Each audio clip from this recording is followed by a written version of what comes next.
కాకరకాయ ఫ్రైకి ఫస్ట్ మనము కడాయిలో నీళ్ళు పెట్టి స్టాండ్ పెట్టి దాంట్లో చిల్లులది తట్ట పెట్టేసుకొని చక్రాల్లా కోసుకున్న కాకరకాయలు వేసేసి మనము మూత పెట్టేసామనుకోండి 5 నిమిషాల్లోకి తీసేయచ్చు. హాఫ్ బాయిల్ అయ్యి ఉంటాయి. కాకరకాయ చేదు లేకుండా అనడం ఉండదండి, ఖచ్చితంగా చిరు చేదు ఖచ్చితంగా ఉంటుంది. అయితేనే కాకరకాయ చాలామంది పైన పొట్టు తీసి ఉప్పు పసుపు రాసి రసం పిండేస్తారు. నేను ఆ విధంగా చేయను, ఈ విధంగా చేస్తాను.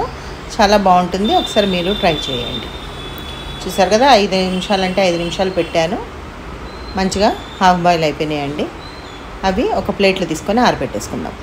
ఇప్పుడు ప్యాన్ పెట్టి ప్యాన్లో ఆయిల్ వేసి ఆవాలు, వెల్లుల్లిపాయలు, అలానే ఎండుమిరపకాయలు, కరివేపాకు వేసుకొని చిటపటలాడేంత వరకు ఉంచుకోవాలి. తర్వాత దాంట్లో ఒక హాఫ్ స్పూన్ పసుపు వేసి 1 నిమిషం సెకండ్స్ పాటు ఉంచుకొని 1 నిమిషం పాటు కలియబెట్టి ఇప్పుడు ఆరబెట్టుకున్న కాకరకాయలు ఉన్నాయి కదా, అవి వేసేసేయాలి. చాలా అంటే అసలు ఇది చాలా టేస్టీగా ఉంటుందండి. ఇది మన జొన్న రొట్టెలకు కానీ రొట్టెల్లోకి కానీ అన్నంలోకి కానీ ఈ విధంగా చేసుకుంటే మంచిగా ఉంటుంది.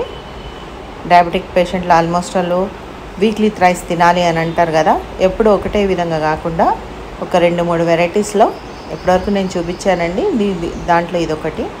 ఒకసారి 1 నిమిషం పాటు ఫ్రై చేసుకొని ఉప్పు వేసి మరి 1 నిమిషం పాటు కలియబెట్టేసి మూత పెట్టేసుకున్నాం అనుకోండి, మంచిగా ఉడికిపోతుంది. ఇప్పుడు నేను ఆల్రెడీ హాఫ్ బాయిల్ అయినాయి, హాఫ్ ఉడికిపోయినాయి. ఇంకా మూత పెట్టేసుకుంటే మొత్తం ఉడికిపోతాయి. తర్వాత తీసామనుకోండి, చూసారు కదా మొత్తం ఉడికిపోయినాయి. ఇప్పుడు ఏం లేదండి, సింపుల్ ఇంగ్రీడియంట్స్ తోటి కాకరకాయ ఫ్రై ఫుల్ బాయిల్ అయిపోయింది, ఫుల్ ఉడికిపోయింది, మెత్తగా అయిపోయిందండి. ఇప్పుడు దీంట్లోకి మసాలా కారం అండి, కూరలు కంటూ కొట్టిస్తాము. ఆవాలు, మెంతులు, జీలకర్ర, వెల్లుల్లిపాయలు వేసి అది ఆ కారం వేసుకుంటే చాలా బాగుంటుంది.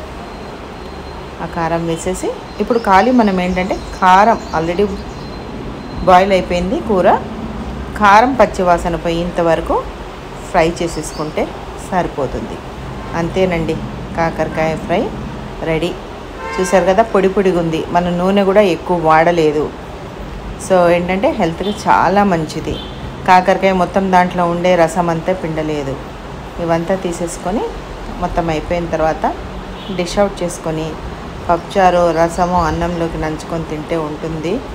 ఆహా అనాల్సిందేనండి. ఒకసారి మీరు ట్రై చేస్తారు కదా. Thanks for watching.